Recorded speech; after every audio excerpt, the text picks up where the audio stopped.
Nous sommes en phase de construction. Aujourd'hui, c'est notre première défaite, mais on continue. Nous devons tirer des enseignements de ce qui s'est passé, car ils pourront sûrement nous être utiles pour l'avenir. Mais il n'y a pas d'excuse. On est touché. Comment est l'ambiance des supporters lors d'un derby? Une défaite méritée. On n'a même pas été dans le match. Il nous a manqué un petit rythme. Et la défaite nous fait mal. Salut, ça va Xavi? Ici sur ta gauche, Javier Raez en direct sur Carousel Deportivo. Vu de l'extérieur, on avait l'impression qu'il manquait d'intensité, que vous perdiez aussi les duels aériens. Il remportait toutes les actions comme si l'équipe, comme tu le disais, manquait d'un cran ou deux. En gros, un énorme écart par rapport à ce qu'on a vu au début de la saison. Je ne sais pas si c'est une défaite qui vous fait vraiment mal. Mais je pense que c'est peut être un mal pour un bien pour l'avenir. Mais c'est vrai qu'on n'a pas été dedans, on n'est pas bien entré dans les duels, ni sur les ballons en profondeur. On a été trop souvent du côté des perdants. Après, avec le ballon, on ne trouvait pas non plus de solution. Non, le jeu ne coulait pas. Voilà. Un match globalement mauvais avec une défaite méritée. Salut Sari, bon après-midi Miguel Angel, en direct pendant l'émission Fue a Tiempo de Juego Fue sur COP. Je voulais te demander s'il y a quelques critiques concernant la prestation de l'arbitre et si cela te pousse à revoir certaines choses. Jusqu'à présent, cette défaite, car tout allait très bien. Mais on sait que c'est du football et qu'à un moment ou un autre, les défaites peuvent arriver. Aujourd'hui, c'était la première, on est sûr qu'on va en tirer des leçons. Et non, il n'y a aucun reproche. Aujourd'hui, c'était indépendamment de certaines décisions d'arbitrage. La défaite était méritée. Salut, Xavi Martin de Hockey Diario. Je voulais te demander pourquoi vous n'êtes pas bien entré dans le match, pourquoi l'équipe ne s'est jamais vraiment trouvée et pourquoi as-tu misé aujourd'hui sur Jus Berling alors que l'équipe Android fonctionnait bien? On a besoin de tout le monde et Judêtre est un élément essentiel. Il s'entraînait bien, on voulait des joueurs à un poste précis, mais on n'arrivait pas à y parvenir. On manquait de fluidité avec le ballon. Sinel, on perdait aussi beaucoup nos duels. On n'arrivait pas à certains moments à jouer dans le camp adverse, récupérer le ballon dans le camp adverse. Il nous attirait et jouait long, vite. Là, il nous mettait la pression et nous n'avons pas su réagir, ni remporter le premier duel, ni le second pour pouvoir avancer. Et les décisions prises après coup, on les analysera, mais on en tirera des enseignements et on ne les oubliera pas.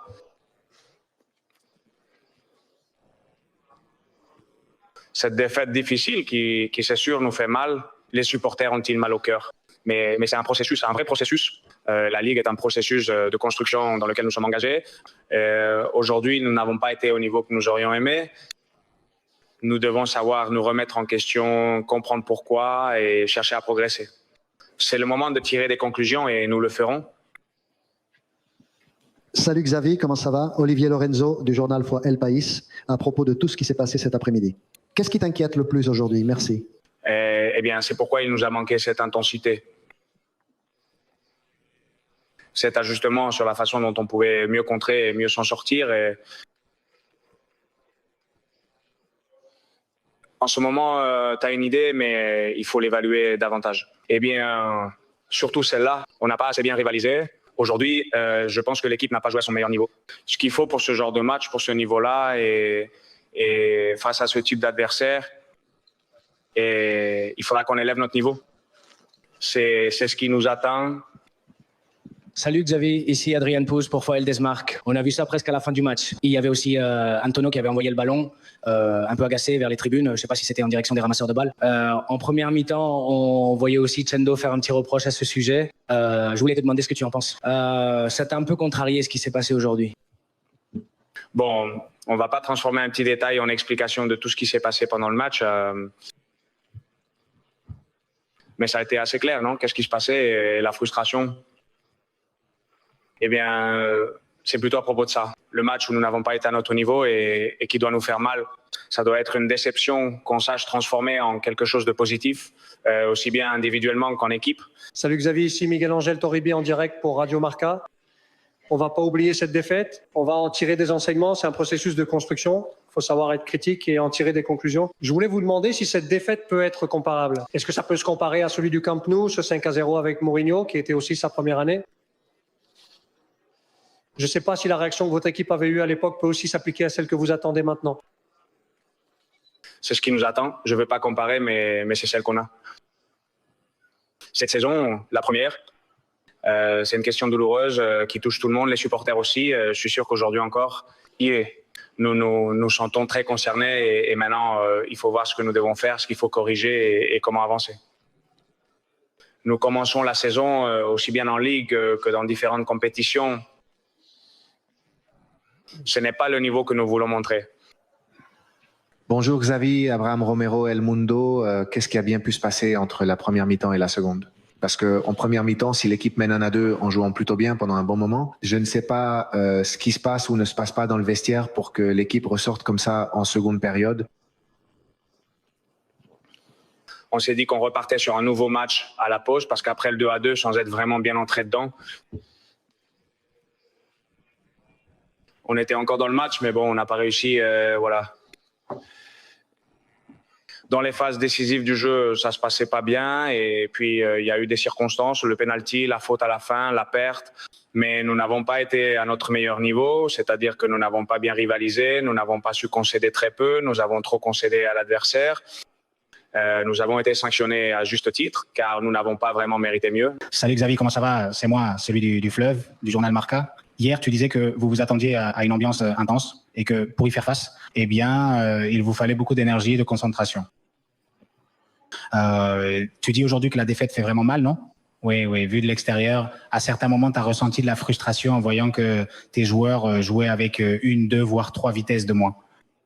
Voir comment les joueurs de l'Atlético mettaient la pression et se battaient pour chaque ballon. Eh bien, je voyais qu'on n'était pas à notre meilleur niveau et qu'il nous manquait un petit peu de rythme dans l'ensemble, non? C'est ça qui me manquait. Ou la dernière question? Salut Xavi, comment ça va? Ruben Canizares du journal ABC. En plus de l'intensité, on avait aussi l'impression qu'il manquait un peu d'envie chez les deux équipes. On aurait dit que l'Atlético avait bien plus d'envie. L'Atlético, eh bien, le Real Madrid est venu 7 fois dans ce stade et n'a gagné qu'une seule fois. Pourquoi ça arrive? Pourquoi à chaque fois que Madrid vient ici, il n'est pas au niveau, il ne répond pas aux attentes? Parce que son équipe était bien loin de ce qu'elle a montré lors des 6 premières journées. Oui, c'est ça. Non, nous ne sommes pas satisfaits de la façon dont nous avons joué aujourd'hui. Nous non plus, on ne veut pas oublier d'où nous venons, c'est justement ce que nous faisons bien. Mais quand tu fais des choses qui ne vont pas dans la ligne que nous suivions, dont nous parlions, que nous mettions en pratique pendant les matchs, eh bien, ça peut t'aider à retrouver la bonne voie. C'est ce qu'on va vouloir. On est encore au début du championnat. Je l'ai dit, nous sommes dans une phase où nous avançons petit à petit au cœur même du processus de construction. Il y a des jours difficiles, c'est ça le sport, c'est ça le football, comment on réagit. Est-ce que l'important, ce sera la façon dont on réagit? Le prochain match, comment allons-nous réagir face à un adversaire solide, comme aujourd'hui avec l'Atleti? Et ça en dira long sur notre capacité à progresser, car nous sommes encore dans cette phase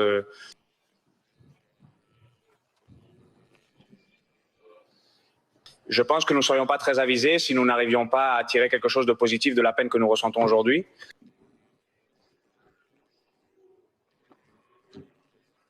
Merci beaucoup. Merci.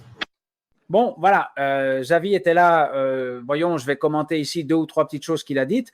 Eh bien, ces titulaires sont encore en phase de construction, mais il n'y a pas d'excuse. La défaite fait mal, mais c'est un revers positif car nous avons été mauvais dans les duels et maladroits avec le ballon.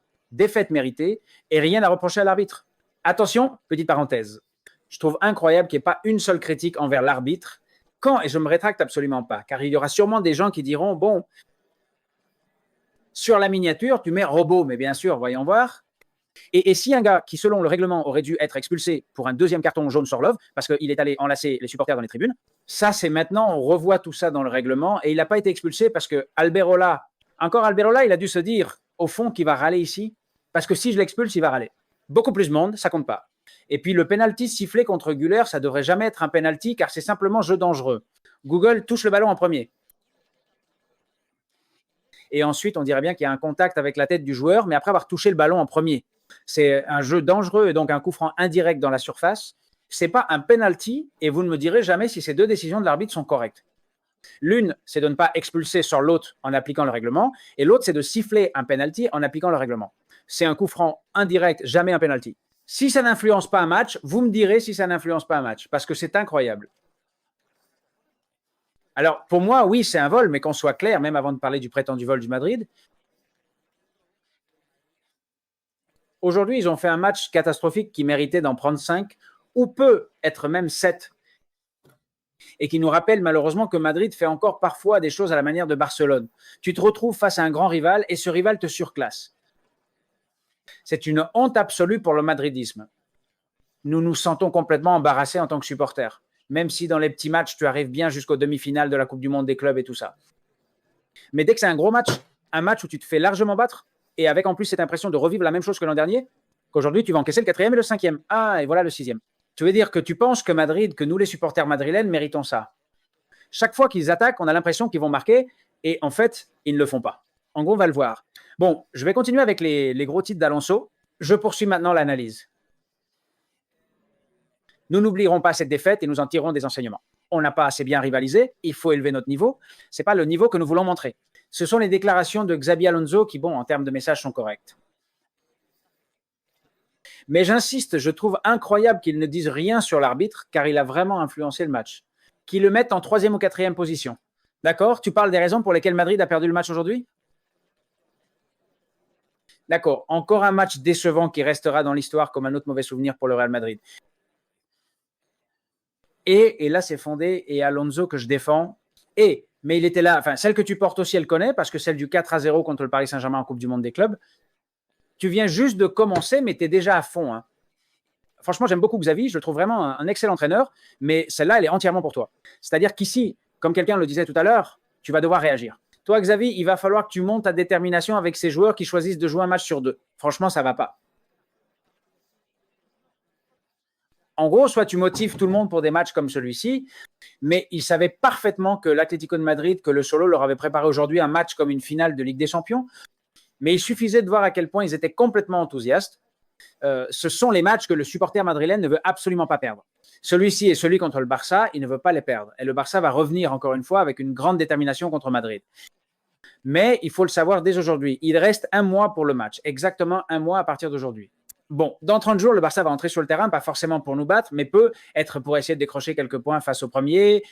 C'est au Bernabéu, d'accord? Ils ne vont pas sortir pour nous écraser. Mais si jamais ils peuvent nous mettre 14 buts, eh bien, ils le feront. Est-ce qu'ils vont enfin comprendre, bon sang, qu'ils veulent nous voir disparaître, que si c'était à eux de décider, Madrid n'existerait plus? Ils nous feraient disparaître de la surface de la Terre grâce à Che Guevara. On découvre le mensonge de Xavi, Dean et Carreras, mais si on l'enterre, Xavi, non. Voyons, aujourd'hui, Dean n'a pas été top et les courses encore moins. Et Xavi, pas top non plus. Mais enfin, de là à dire que c'est un mensonge, non. Mais ces gens-là, si ça ne tenait qu'à eux, ils nous feraient disparaître. Et nous voilà en train de traîner avec l'affaire Barcelone-Negreira, le plus grand scandale de l'histoire du football espagnol, européen. Et on est là à chaque fois qu'on va au Metropolitano. Bon, on va voir ce qui se passe. Allez, j'y vais, regarde. L'Atlético est à 9 points. À 9 points. Tu dois le laisser à 12 et il va t'en vouloir. Il va te battre et il te bat. Il va te battre et il te bat. Même lors de la meilleure saison des dernières années et presque de toute l'histoire du Real Madrid qui a été celle d'il y a 2 ans, on a remporté la Liga et la Coupe avec Ancelotti. Même Enesa nous bat avec l'inestimable coup de main du même arbitre qui évite de sortir les cartons rouges, d'accord. Mais même contre Enesa, alors tu iras là-bas l'année prochaine, soit en Ligue, soit si on les affronte en Ligue des Champions, eh bien en Ligue des Champions. Franchement, on les prend plutôt bien. On s'est aussi bien planté en Ligue des Champions. Même si on a gagné au tir au but, on s'est vraiment planté. J'étais au Metropolitano à la première minute. C'est marqué un but que Madrid parvient à tenir un peu en commençant par envoyer un pénalty dans les nuages. Je sais pas, on se donne toujours en spectacle. Même en les battant, non. Alors bon, eh bien, on y retournera et puis on verra bien ce qui se passe. Franchement, vraiment, je demande à mon entraîneur de faire tout ce qu'il faut qu'il leur apprenne à presser haut. Au fait, aujourd'hui, pour ce qui est de presser haut et de récupérer vite le ballon, rien du tout. Mais alors vraiment rien. Aujourd'hui, on ressemblait à l'équipe de l'an dernier. Où est passé ça ? Aujourd'hui, évidemment, nous sommes dans une phase de construction et ça doit mieux fonctionner, mais nous pensions avoir compris. Et que l'Atleti s'est vraiment raté en ce début de saison face à des adversaires plus faibles, en menant pourtant au score en premier. Et ensuite, ils ont fait match nul puis perdu. On avait compris que ce que faisait Madrid, en théorie, ils pouvaient le faire contre toutes les équipes. Qu'à un moment d'un match contre une équipe qui voudra contrôler la rencontre, qui voudra jouer dans ton camp, qui va vouloir garder le ballon, c'est-à-dire un Barça, un endroit, etc. Oh là là, le cadre du Bernabéu, le Barça au Bernabéu, la Juventus au Bernabéu. Attention, attention. Et tu te dis, bon, contre cela, eh bien, peut être qu'ils jouent une demi-heure et toi, tu fais l'autre demi-heure. Mais si c'est contre l'Atleti là-bas, qui sont plutôt timorés dans tous les matchs, sauf celui-ci, enfin bon. Mais si toi aussi, tu les mets sous pression, d'accord, et c'est avec eux, et on n'a rien vu de tout ça, mais vraiment rien du tout, absolument rien. Enfin bon, c'est ce que je dis. Pour ce qui est de la défense, du jeu aérien, ça a été… pardon, désolé si je ne lis pas trop vos commentaires, les gars, mais je me concentre sur ça. Maintenant, je lis les commentaires et allez, on y va parce que je suis vraiment énervé. Le jeu aérien, c'était la galère. Le jeu aérien, mais même le soi-disant jeu aérien, je dirais, n'était pas vraiment si aérien que ça. Chaque ballon dans la surface était un festival de dégagement raté, comme si on était, que veux-tu que je te dise, des joueurs amateurs.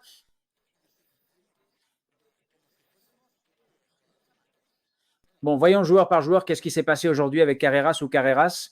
C'était Maldini, il n'y a pas longtemps, Maldini, l'Italien. Et Grequet, aujourd'hui, il a fait un match, enfin disons pire que Mikel Lassa. Mikel Lassa a encore joué bien plus et bien mieux que ce que Carreras a fait aujourd'hui. Benhausen, un vrai flanc, quelque chose de vraiment, vraiment peu consistant. Bon, enfin, c'est que je me rappelle de certaines actions, car j'allais parler de Militao qui a dû s'arrêter à la pause pour voir ce qu'il avait après ce coup de Sorlo. Eh bien, non, ce n'est pas quelque chose pour lequel on devrait lui reprocher quoi que ce soit, c'est juste qu'il allait frapper.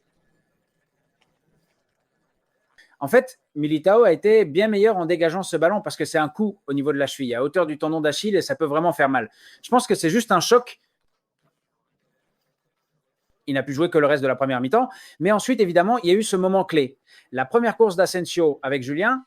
Au fait, Julián Alvarez, quel joueur spectaculaire. Il savait qu'il allait marquer sur ce coup franc et il l'a fait. Et en plus, cette sensation que tu sais qu'il va marquer, même avec Courtois devant, mais tu sais qu'il va marquer, tu te dis, waouh, ça c'est un joueur, hein? Sacré joueur. Bon, sur la première course, il part, il laisse Asensio derrière. Et cette impression qui rappelle un peu celle de l'an dernier, mais pas dans le bon sens, mettre ici le joueur que tu veux, il n'est vraiment pas en forme.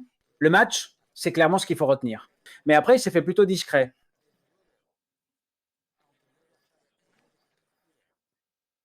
Mbappé. Parce que bien sûr, tu dis, Mbappé, même Vinicius, je vous dis qu'après, ils ont complètement disparu, qu'ils n'ont pas fait un match où tu dis waouh, parce que forcément, Madrid non plus n'a pas eu tant d'occasions que ça. Après, Vinicius a perdu 2 ou 3 ballons, mais ce n'était pas du genre à se dire mince, combien de ballons Vinicius a-t-il perdu aujourd'hui?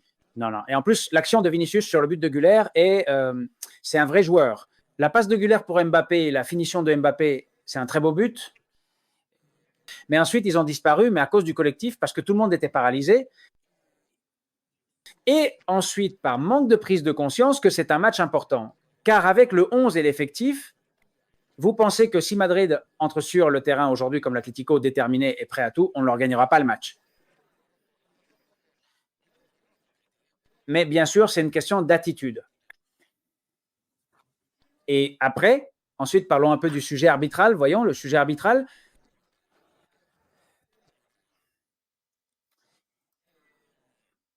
C'est plus qu'évident que si la règle dit ça,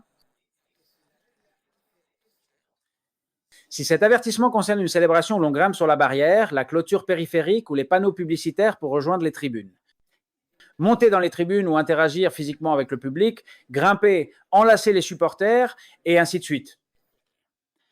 Enlever son maillot ou se le mettre sur la tête. Chauffer le public avec des gestes ou des actions. Bon, voilà ce qui est surligné en jaune, c'est ce qui compte comme jaune. Eh bien, mon gars, voilà. En gros, vous me direz de ne pas interagir. C'était comment d'interagir physiquement avec le public. C'est censé être quoi, ça? Avec la règle en main, ici, il n'y a pas de place pour les interprétations. Ce n'est pas quelque chose de flou qui pourrait pencher d'un côté ou de l'autre. Pas comme beaucoup d'actions dans le football, non, non. C'est un peu comme si le but de Lenglet avait été marqué de la main. Eh bien, jugez, naturellement. Alors, tu veux dire que je dois aller au bar et le regarder un moment. Avec l'envie que j'avais que ce soit un but, hein. Bon, eh bien ça, c'est un deuxième carton jaune. Sorlov, c'est vraiment dommage de devoir expulser un joueur pour ça. Même si c'est un deuxième carton jaune, c'est vraiment dommage. Oui, oui, c'est vrai, il faut l'expulser naturellement. Mais vous voyez bien qu'ils peuvent faire ça au Barça. Vous pensez vraiment qu'ils peuvent le faire. Vous voyez même que c'est juste bien. Aujourd'hui, bien sûr, ce n'est pas quelque chose qu'ils ont fait à l'Atlético de Madrid. Un Atlético de Madrid qui a inscrit à Vitoria un but clairement irrégulier et que la VAR n'a pas eu le courage de l'annuler. Et c'est quoi la plus grosse erreur de l'histoire de l'arbitrage vidéo en Espagne, ce but de l'Athletic? À Vitoria, il y a quelques semaines, non? Bon, eh bien ça, c'est d'un côté. Et le truc… attends, parce que… Ah, ben oui. Pour ce qui est de Güler, c'est lui qui touche en premier. Voyons voir. Attends un petit instant. Güler, ici, il touche d'abord le ballon. Il le touche clairement en premier. Ici, il touche bien le ballon en premier. il lui donne un coup avec la pointe du pied. C'est impossible pour les raisons que j'ai expliquées tout à l'heure, car ensuite, ça va vers la tête de Nico, puis vers le pied de Güler. C'est-à-dire que Güler ne peut pas s'effacer, il ne peut pas disparaître de là. Il a déjà touché le ballon. C'est comme l'autre jour, un peu plus prudent avec le joueur de l'Espagnol, ce qui est très différent de si tu ne touches pas le ballon et que tu heurtes la tête du joueur adverse. Dans ce cas-là, c'est forcément penalty, faute et donc forcément penalty. Si tu touches le ballon en premier, c'est jeu dangereux. C'est considéré comme jeu dangereux et donc coup franc indirect. Peu importe où il se trouve dans la surface, c'est un coup franc indirect. Mince, tu as déjà influencé le match sans expulser sur l'eau. Ça influence encore plus le cours du match. 49 minutes, de partout.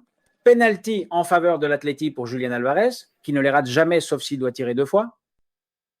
Vous me direz si ce n'est pas influencé le match et si par conséquent on ne peut pas qualifier cette rencontre, en plus de calamiteuse pour le Real Madrid, de véritable humiliation, honte, désastre, tragédie, comme vous voulez un vrai vol. Parce que même en jouant mal, Madrid, aujourd'hui, sans tout ça, imaginez que l'Atlético perde un joueur, avec un de moins, ils n'auraient pas attaqué avec la même énergie que j'ai vu ensuite, n'est-ce pas?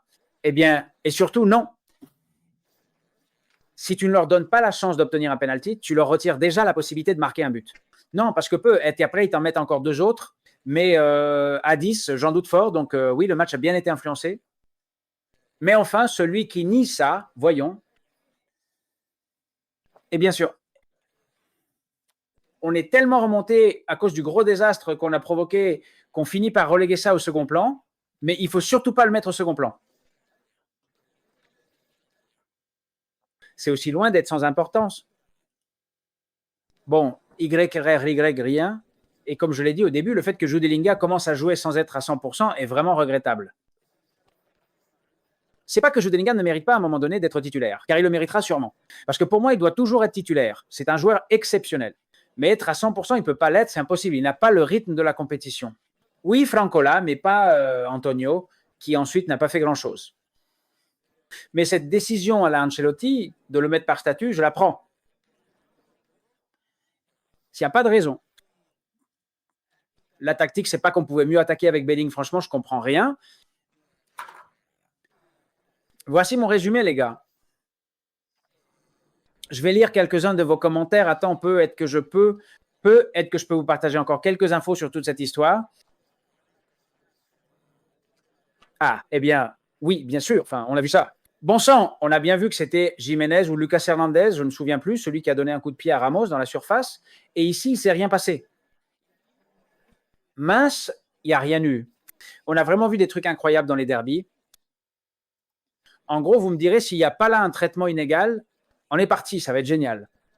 Au fait, avant le match, on a entendu des cris à caractère raciste contre Vinicius.